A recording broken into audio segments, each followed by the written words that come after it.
لیکن یہ رپورٹ، باجی نے کہا، وہ رپورٹ غلط ہے باجی، رپورٹ بالکل غلط ہے۔ اگر آپ کو میری بات پر یقین نہیں ہے تو دوبارہ ٹیسٹ کروا لیتے ہیں، میں نے کہا۔ باجی مسلسل میری صورت کو دیکھے جا رہی تھی۔ کتنا ٹائم ہوا ہے اس بات کو؟ باجی نے پھر پوچھا۔ میں باجی کی بات کا گہرا مقصد سمجھ گئی۔ کچھ ہوا ہی نہیں تو ٹائم نوٹ کرنے کی کیا بات ہے، میں نے جواب دیا۔ باجی نے بیزاری کے ساتھ طویل سانس لی اور تنگا کر چلی گئی۔ اس کے جانے کے بعد میں چارپائی پر لیٹ گئی۔ بیٹھے بیٹھے میری کمر شل ہو گئی تھی اور مجھے اپنی کمر کی ہڈیوں کی کٹ کٹ کی آواز سنائی دینے لگی تھی۔ ایسا لگ رہا تھا کہ جیسے میری کمر چٹک گئی ہو۔ میں نے درد کی شدت سے آنکھیں بھیج لیں اور خود بخود آہ نکل گئی، جسے میں نے حلق میں ہی دبا لیا، اس طرح کہ جیسے میں نے اپنی جان پر بہت جبر کیا ہو۔ ٹانگوں کو پھیلایا تو گھٹنوں کے کڑکڑانے کی آواز گونجی۔ میں سیدھی چت ہو گئی۔ میری آنکھوں کے کناروں سے آنسو بہنے لگے تھے۔ میں باقاعدہ رونے لگی تھی۔ یا اللہ رحم کر، تو بہت رحیم و کریم ہے، میں نے دبی آواز میں دعا کی۔ دل کی کیفیت کو لفظوں میں بیان کرنا میرے بس کی بات نہیں۔ سو جانے کی غرض سے آنکھیں موندے چند لمحے ہی ہوئے ہوں گے کہ اپنے گھر کا دروازہ زور زور سے بند ہونے کی آواز نے مجھے چونکا دیا۔ میں ایک دم سے اٹھ کر بیٹھ گئی۔ دل کی دھڑکن بہت تیز ہو گئی تھی۔ درد کی شدت سے سر میں ٹیسیں اٹھنے لگی تھیں۔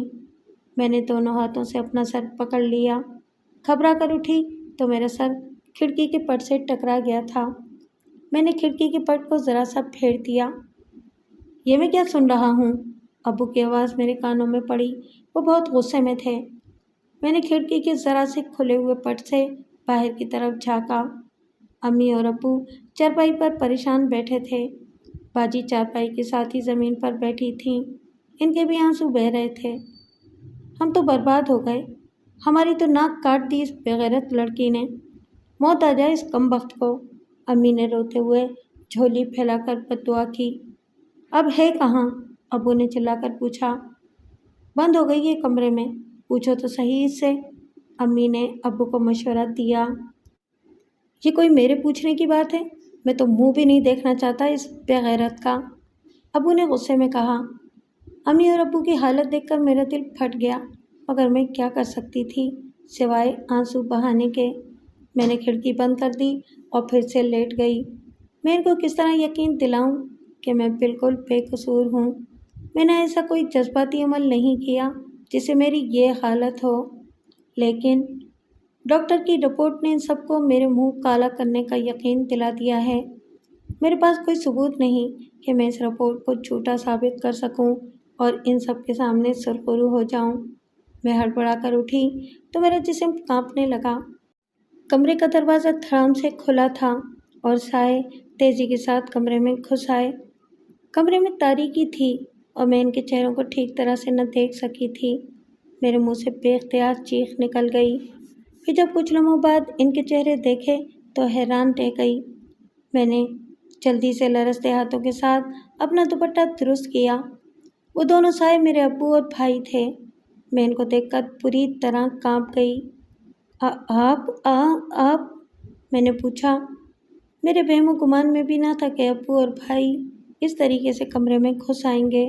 اس سے پہلے کہ میں کوئی اور لفظ منہ سے نکالتی، بھائی نے آتے ہی 3-4 تھپڑ میرے منہ پر مار دیے۔ میرا چہرہ سن ہو گیا۔ ان دونوں کے پیچھے امی اور باجی بھی دوڑتی ہوئی آ گئیں۔ تجھے شرم نہ آئی بے غیرت بے حیا؟ بھائی نے کہا۔ میں چپ رہی۔ ناک کٹوا دی اس ذلیل لڑکی نے ہماری، ابو نے نفرت سے بھرپور لہجے میں کہا۔ کوئی جگہ نہیں ہے اس لڑکی کی اس گھر میں، امی بولی۔ یہ وہ گندی مچھلی ہے جس نے سارے گھر کو گندا کر دیا ہے، باجی نے کہا۔ اس گندی مچھلی کو گندے نالے میں ہی پھینک دوں گا، بھائی نے کہا۔ میں نے کچھ نہیں کیا، میں بے قصور ہوں، خدا کی قسم۔ میں ان سب کے سامنے ہاتھ جوڑ کر رونے لگی۔ میں نے اپنا دوپٹہ ابو اور بھائی کے قدموں میں رکھ دیا، بھائی کے پاؤں پکڑ لیے۔ دوبارہ ٹیسٹ؟ بکواس بند کرو بے غیرت لڑکی، امی نے چیخ کر کہا۔ رہنے دو یہ مکاری، ایسا ہی ناٹک کرتی ہیں تم جیسی مکاریں، بھائی نے کہا اور میرے ہاتھ سے پکڑ کر مجھے باہر کی طرف کھینچنے لگا۔ کہاں لے جا رہے ہیں مجھے؟ کہیں مت لے جاؤ، میں کہیں نہیں جاؤں گی، میں نے کہا۔ ابو، ابو، میں نے ابو کا ہاتھ پکڑنا چاہا تو انہوں نے میرے منہ پر تھپڑ مار دیا۔ ان کی انگلی میری آنکھوں میں لگی اور میری آنکھوں میں ہونے والی چبھن سے شدید تکلیف ہونے لگی تھی۔ غرق ہو جاؤ اس گھر سے بے حیا! بھائی مجھے کمرے سے باہر کی طرف کھینچ رہا تھا اور میں پوری قوت سے اپنے آپ کو روکنے کی کوشش کر رہی تھی۔ میں زمین پر بیٹھ گئی تھی، لیکن بھائی نے پوری قوت سے جھٹکا دیا تو میں کھنچتی چلی گئی۔ باجی پلیز، آپ بھی! میں نے روتے ہوئے باجی کا ہاتھ پکڑا تو وہ بھی اپنی جگہ سے لڑکھڑا گئی۔ امی نے اس کا بازو میرے ہاتھ سے چھڑا لیا۔ میں چلا رہی تھی، گڑ گڑا رہی تھی، لیکن وہ سب کے سب میری ایک نہیں سن رہے تھے، میری قسموں پر یقین نہیں کر رہے تھے۔ میں نے امی کو پکڑنا چاہا تو ان کا صرف دوپٹہ ہی میرے ہاتھ آیا۔ لے جا یہ بھی اپنے ساتھ کمبخت، امی نے کہا اور دوپٹہ اتار کر پھینک دیا۔ میں بھائی کے پیروں سے لپٹ گئی۔ اس نے اپنی ٹانگیں میری گرفت سے چھڑانے کی بہت کوشش کی، مگر میں رو رہی تھی، اللہ اور رسول کے واسطے دے رہی تھی، خدا اور رسول کی قسمیں کھا کر اپنے بے قصور ہونے کا یقین دلا رہی تھی۔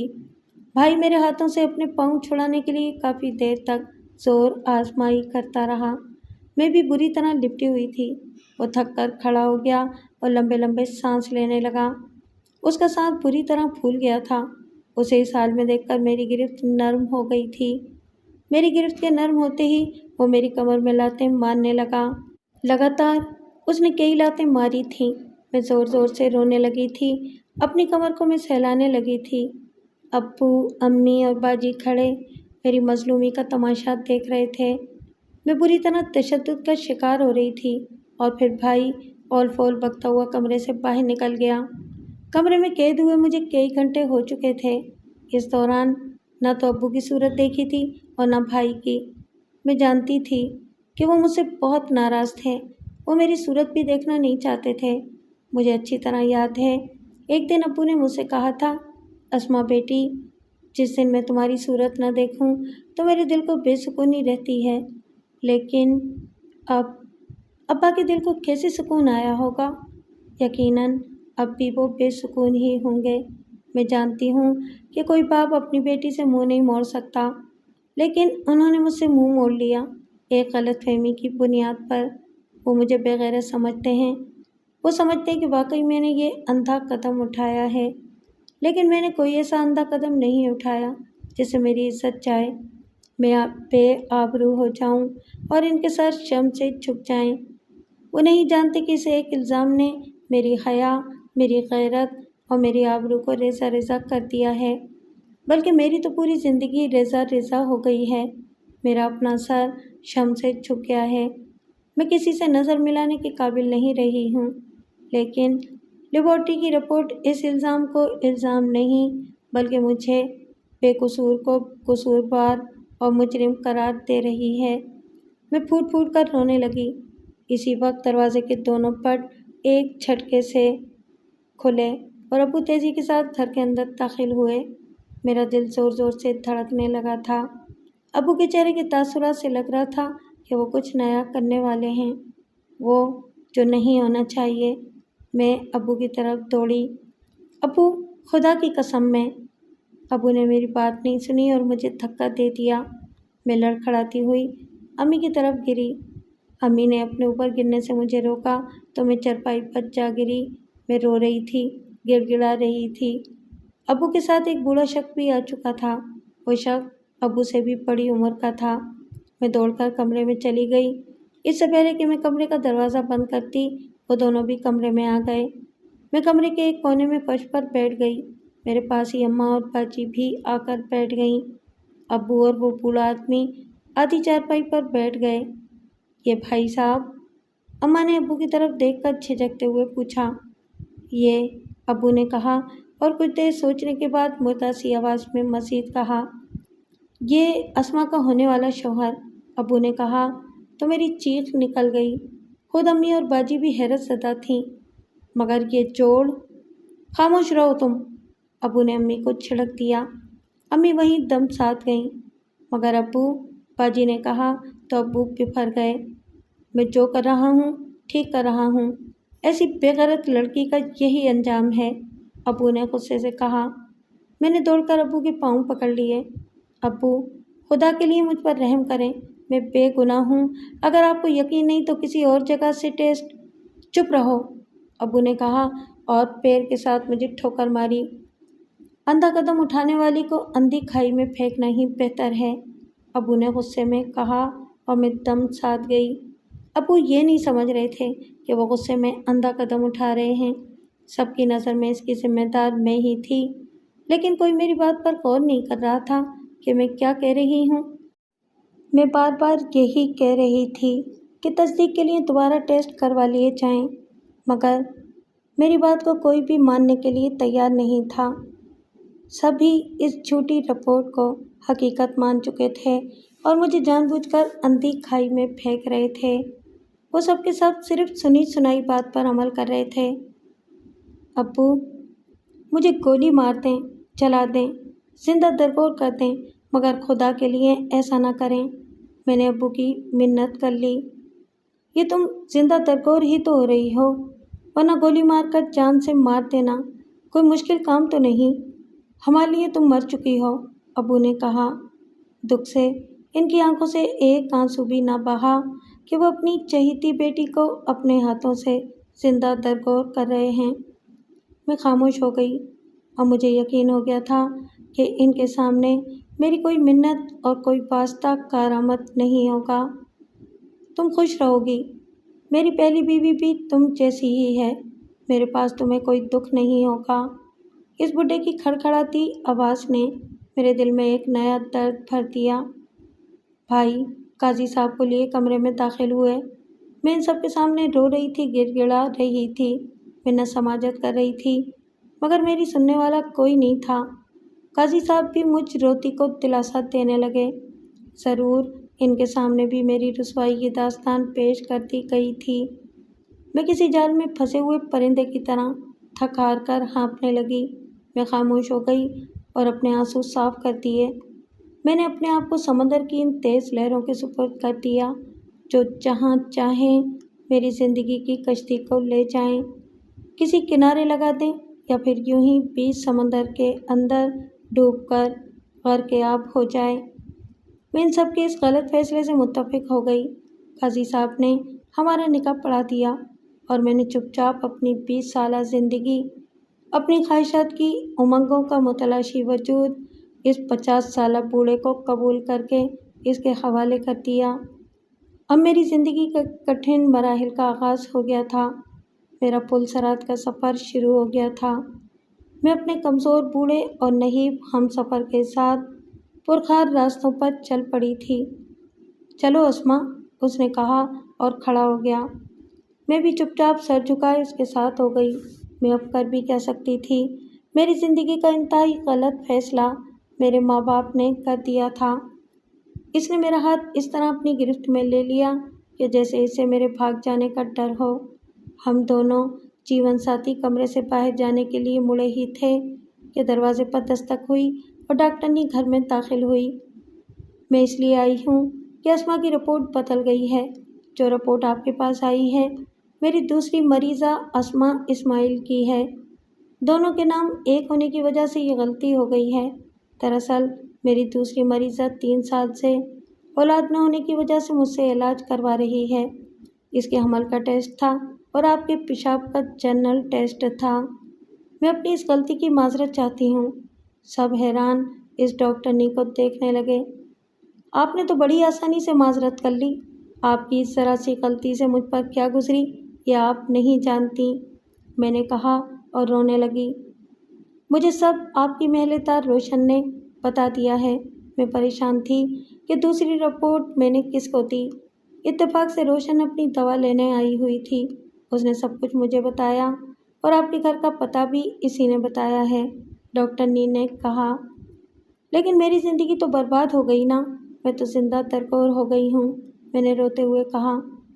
مجھے زیادہ افسوس تو تمہارے ماں باپ پر ہے، جنہوں نے اس غلط اور سنی سنائی بات پر بغیر کسی تصدیق کے اتنا بڑا اندھا قدم اٹھا لیا۔